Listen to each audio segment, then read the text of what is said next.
Eshosmi deva pradisho nusarva purvo hijatosmyaham eva garbhe ahang hijatascha danishyamana pratyagjanastishtati sarvatomukaha. I am this Lord, present everywhere. I existed prior to everything else. I am in the womb.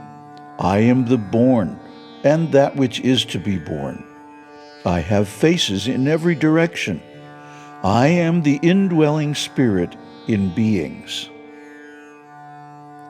Vishvataschakshuruta vishvato mukho vishvato bahuruta vishvataspat Sangvahubhyang dhamati sampatatrayar dyava bhumi janayandeva ekaha. I have eyes everywhere.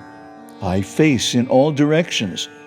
My arms are everywhere, my feet everywhere. With my arms and feet I command the world, producing the earth and the heaven as one secondless Lord. Valagramatrang hridayasya madhye vishvang devang jata vedang varenyam mamatmastang ye nupashyanti dhiras teshang shanti shashvati netaresham. The wise men who directly see me as abiding in their own self, in the center of their heart, the size of a tip of a hair, as the form of the universe, as the source of the Vedas, and to be prayed to always. For them alone there is peace eternal, not for others. Namaste. So these are wonderful verses. They are in the Trishtup Chandas, the triple meter.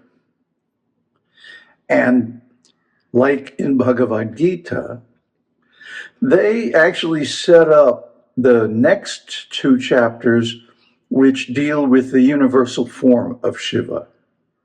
Very similar to the corresponding chapter in the Bhagavad Gita about Vishnu's universal form. The difference is that Shiva's universal form comes first. And it's not limited to this universe, whereas Vishnu's is.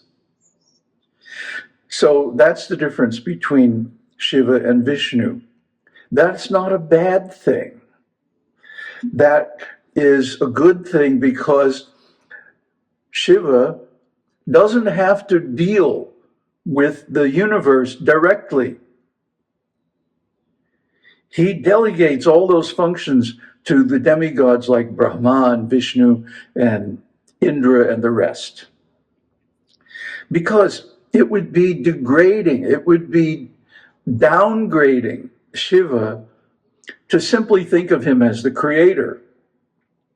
Yes, he is the creator, but he creates through others that he emanates. That's the difference.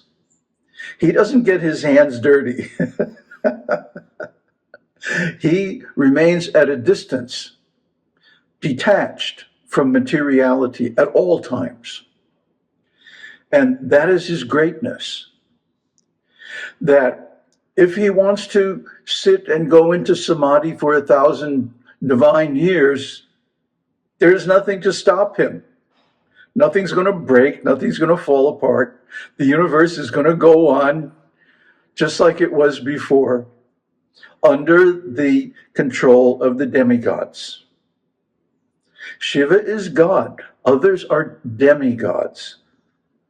Still powerful, still universal in scope, but not the one God. That's only Shiva. And Shiva is a representation of Brahman, Nirguna Brahman, reflected in the mirror of Maya. So what we know of as the individual Shiva is just a symbol, just a metaphor for Brahman. Brahman is the real God. But Brahman is beyond even the epithet of God. Huh? Brahman is uncategorizable, really unnameable, unknowable, ungraspable, unthinkable. He's beyond everything. We can kind of point at him generally with our words, but they don't really capture the essence of what Brahman is. They only point in the direction of Brahman, and then we have to make up the difference by our sadhana. That's what sadhana is all about. It is taking the directions in the scriptures and moving in that direction until we attain the realization, the direct experience of God. That alone is self-realization. Mere knowledge in the shape of words and symbols, forms, is secondary or tertiary even. Then based on those symbols comes faith. Faith is the intention to honor, cherish, and realize God. And then when we actually do that, we get the result, which is realization. Then he says, he has eyes and ears and hands and feet everywhere in all directions. You know, you can't get away from Shiva. You can't get away from karma. You can't get away from the laws of the universe, both subtle and gross. They are everywhere. And still, nobody can explain things like gravity and magnetism, forces that appear to act instantaneously at a distance. Huh? The scientists are struggling, huh? And they're always baffled, you know, some new phenomenon. Because they are trying to trace out everything with their gross material senses and their occluded material minds. So, of course, they always make mistakes. They always get it wrong. The theories are constantly revised and re-revised. Whereas we who follow Vedas know from the beginning, because we get the information directly from Shiva.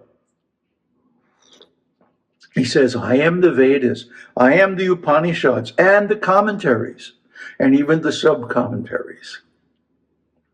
So we should understand that this Vedic knowledge is original. It cannot be surpassed by any amount of aroha panta, speculation, or inductive reasoning, because it's already perfect. Now, you may have to advance in consciousness and detachment and austerity before you can realize that. But that's your problem. You have to do the work. If you don't, the Vedic knowledge may seem arbitrary or may seem, you know, like an ancient religious thing, but it's not. It's actually very scientific. It's just that when we are attached to the material creation, we don't have the intelligence to see it. That's why these verses are so potent, because they glorify Lord Shiva. And the glorification of God is the essence of devotion, bhakti, and leads to self-realization by the development of faith and love. These are very important, because faith being the trust in the divine to realize the truth, that if we simply perform the sadhana as directed in the scriptures, we will get the result. And beyond trust is love, that we are so captivated by the good qualities of God that we automatically love him and her. because Shiva and Shakti are one, two in one. This is called a moiety. Moiety means apparently two, but actually one in nature and cannot be separated, that define each other like yin and yang, black and white, night and day, and so forth.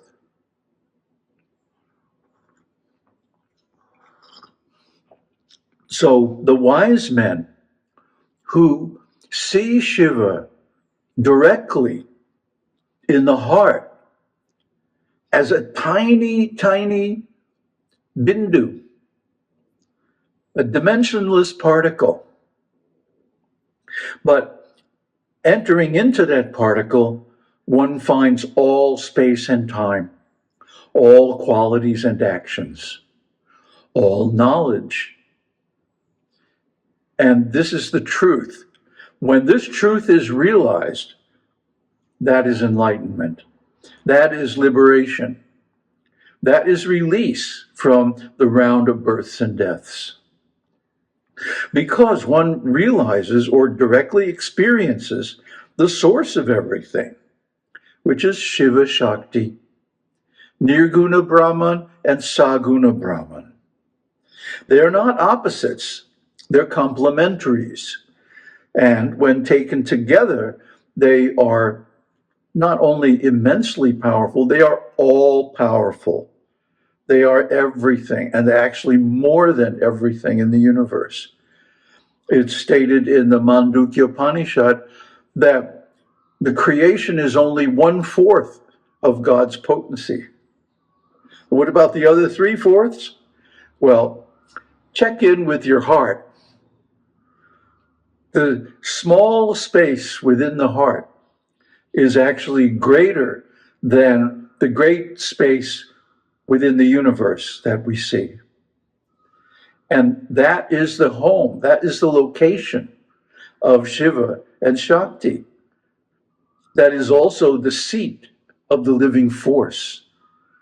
Even medical science, the materialistic doctors acknowledge that the living force is in the heart. When the heart stops, that's it. It's over. So he withdraws all living beings into himself, either at the end of this life or at the end of the creation itself. And therefore, he is also the source of life. He is the beginning and end, the Alpha and the Omega. He is everything. And yet, he is not in it. He is not conditioned by it. He's not trapped by it. We are, simply because of the wrong belief that we are the material body and mind.